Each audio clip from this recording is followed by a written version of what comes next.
Hey everybody, welcome to Dalton's Computers. Doing a video. If you've been following me on Twitter, you know that I posted saying I'm going to do a video on which CPU is best for you. It's going to be sort of a AMD versus Intel video interface, but we're going to twist it up a little bit. Instead of me bashing one or the other or just blurting the information out, I'm going to give you a little bit basic knowledge on which one's best for you for the beginner builders or for people who are experienced builders who just are a little conflicted on what they want to do. This is not to bash one or the other. They're both really good companies. They both make really good products. Either one you're going to be good going with. I'm just here telling you the benefits on what I think would be a better choice in certain situations. Now, some people might have different opinions over this. I'm not trying to start a AMD versus Intel war. There's fans on both sides, but one isn't for everybody. Like Intel isn't for everybody, like AMD isn't for everybody.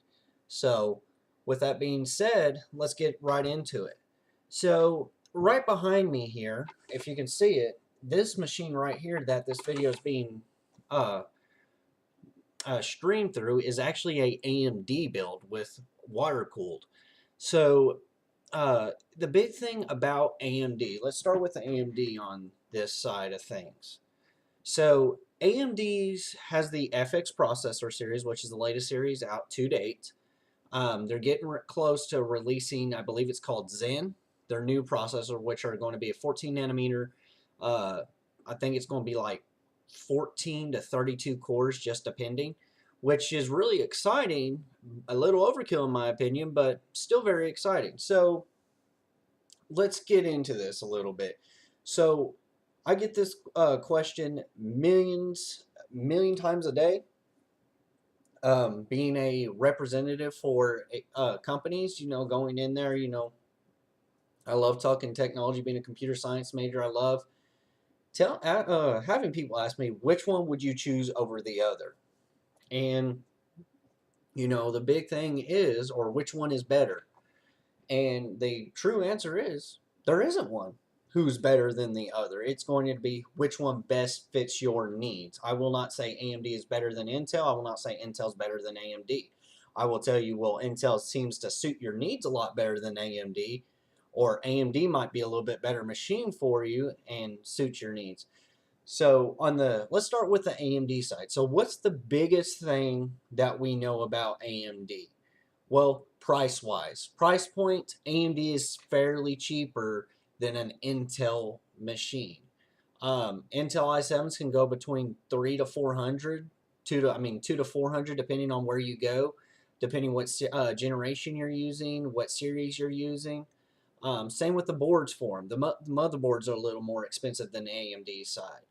Uh, AMD, you can get away. It's a fairly cheaper build, and it's a great starting board for beginners, in my opinion, just because it gets you a feel and gets you a knowledge on how most builds are. There are big similarities in it because they both use motherboards for one. That's a given. So you're going to know exactly what part goes where. It's just putting it together is going to be a little bit different, but ever so slightly. Like on AMD, the pins are on the CPU itself, and with Intel, they're on the board.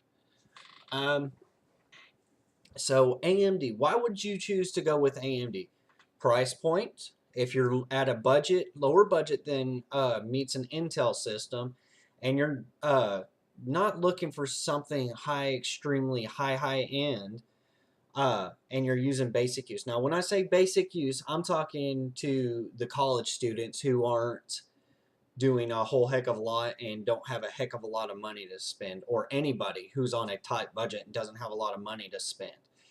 Um, for instance, college students who are just doing thesis papers, who are just doing research, mostly online.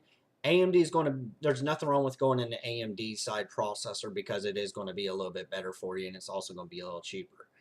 Now, on to continue on AMD side, if you see yourself doing a little bit of gaming or you start getting into overclocking and you're wanting to get into that, Overclocking on AMD is a little bit nicer, a little more forgiving, and it's more of an art on AMD than it is Intel. It is a little bit harder to overclock on Intel versus AMD.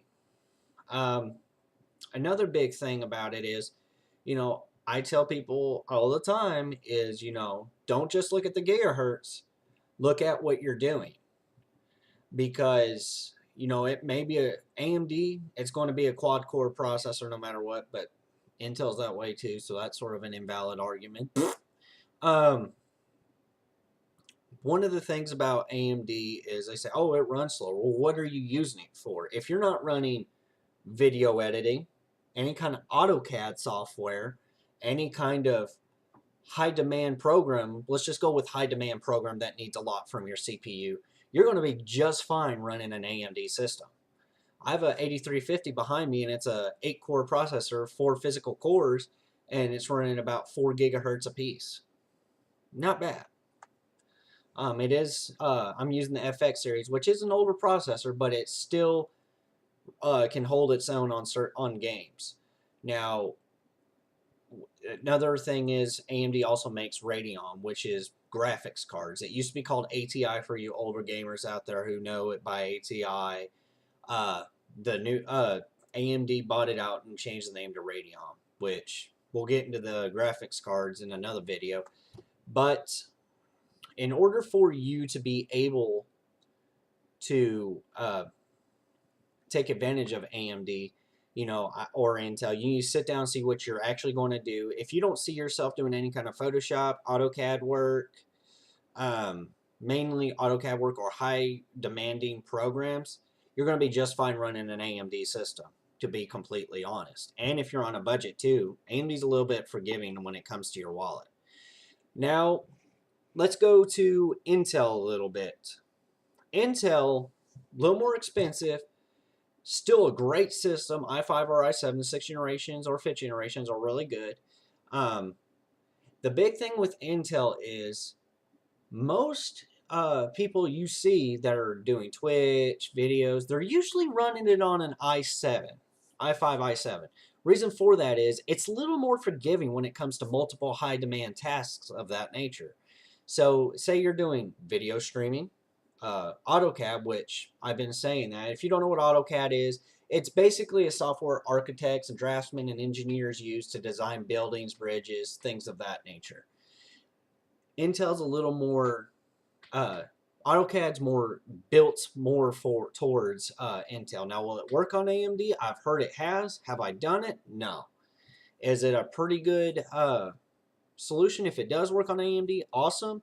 But I know for a fact, with my father-in-law being a draftsman, it runs nicer on an Intel Intel chipset.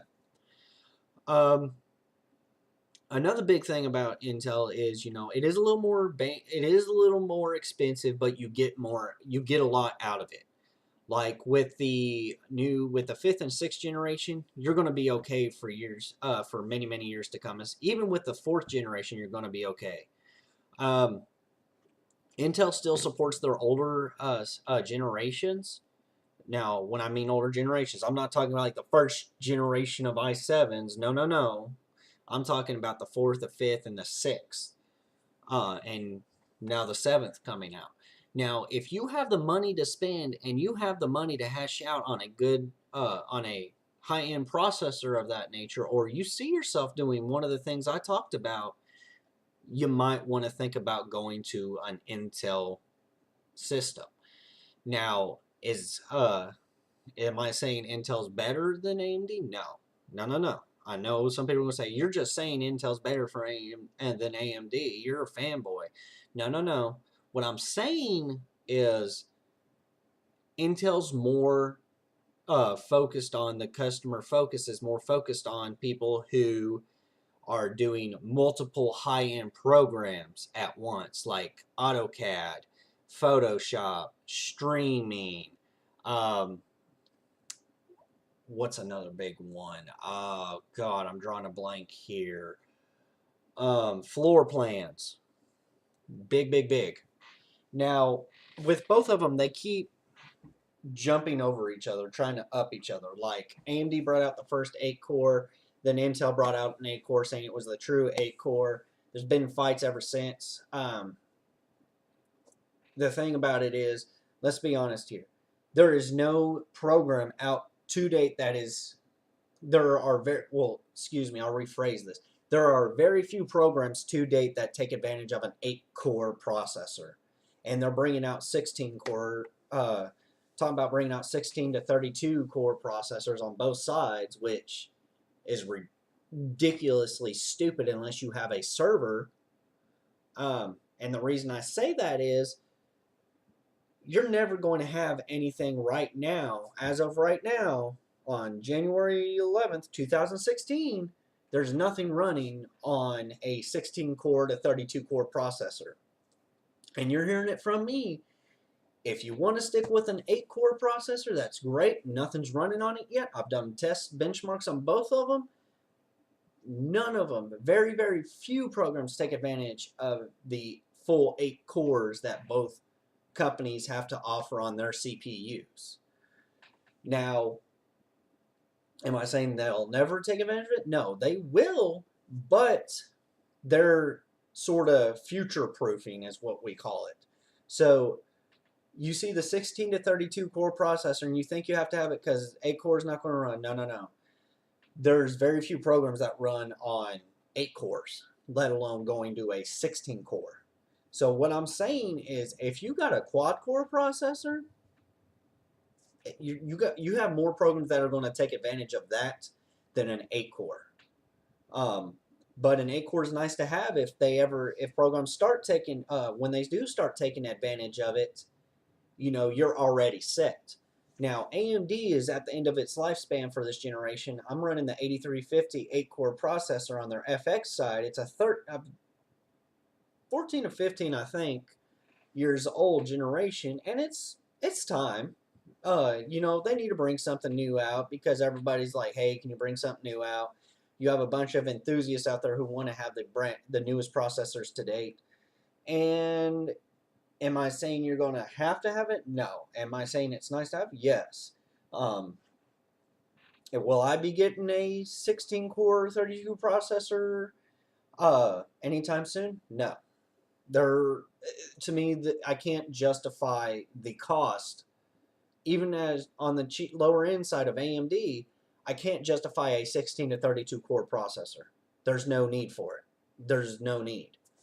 Like DDR4. DDR4 is getting cheaper, but you can go like on Intel side, you can go on their boards, their X99, I think, you can go to like the 128 gigs. Where in the hell are you ever going to use all that RAM? Nowhere. You could put 16 gigs in there and you're okay. And that's the cool thing about this channel, going back into it, is we're talking about real life, realistic experience. Yeah, it's cool to have all that stuff, but is it a necessity to have? Do you have to have it to run programs? You do not. Let me see here. What else can I answer for you guys on both of these sides?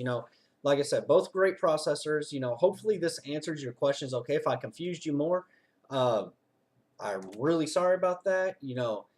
If you have a problem with it, comment below. If there's any improvements, I can take the heat. Let me know. Let's keep it clean, guys. Like I said, let's not start throwing names out there. Let's keep it clean. Give me the respect you would give anybody else. And if you do like it, give it that like button. But to go over it, if you're gaming and you're doing overclocking and you're a big enthusiast and basic work and you're on a budget, AMD is the great way to go. But if you have money to spend, and you can afford it, go Intel. Just because, and you see yourself doing high-end programs like a lot of live streaming, a lot of video editing, Photoshop, graphics, AutoCAD, architectural software, floor planning software, Intel is going to be a better bet for you. Other than that, guys, God bless. Hopefully you have a good day. God's good. God is love. And we'll see you guys next time.